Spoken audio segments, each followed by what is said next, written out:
waxa inugu soo beegan oo inugu soo foodle bishii barakaysnayd ee Ramadaan fursad qaali ah Allah tabaaraka wa ta'ala عدي وافجيو كفائديسيغيدا وعد إلهي تبارك وتعالى خير ورما يستريوه عدي كفائديسيغيدا كقدا او اي طافتو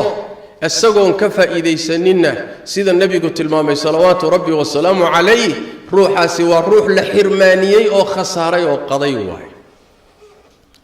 بشي بركيسنيد با marka inugu soo dhow maalma kalaaman marti qiimo badan zaman qiimo badan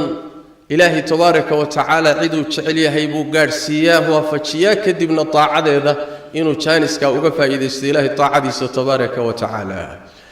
waxa rabbi tabaaraka wa ta'ala marka mahadi ah oo ilaahi tabaaraka wa ta'ala ku amaanayo ku mahadsan yahay inuu ina soo gaarsiiyay xilligan hadda aan joogno aynu bishii qarka u saaranahay waa nicmo weyn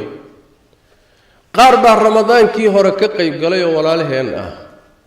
allana tabaaraka wa ta'ala uusan jaanis damba u siinin inay ramadaanka ka qayb galaan oo maanta dhulka ka hooseeya jeclaan laha tamaninaya inay maanta soo noqdaan oo taacaadka noocana ay sameeyaan laakiin rabbi tabaaraka wa ta'ala ma qadarin inaga lafteena ma hubno maalmaha inoo laaban inaan gaari doono ma hubno waa gacan uur ku jirta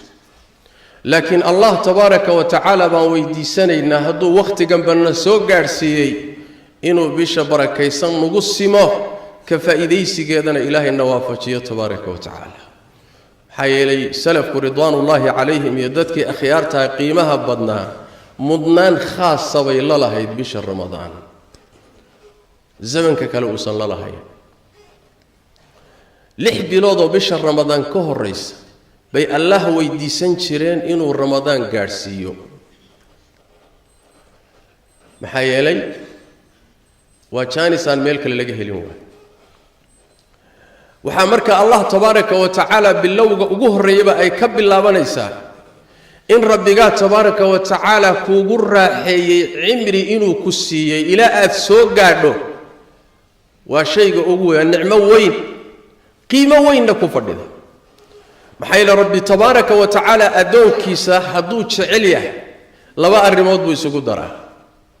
cimriga loo dheereeyo iyo cimriga dheer oo daacada ilaahay uga faa'iideysto اللهم بلغنا رمضان اللهم بلغنا رمضان اللهم بلغنا رمضان بإيمان وأمان وسلامة وإسلام ووفقنا لما تحب وترضى يا حي يا قيوم وسبحانك اللهم وبحمدك نشهد أن لا إله إلا أنت نستغفرك ونتوب إليك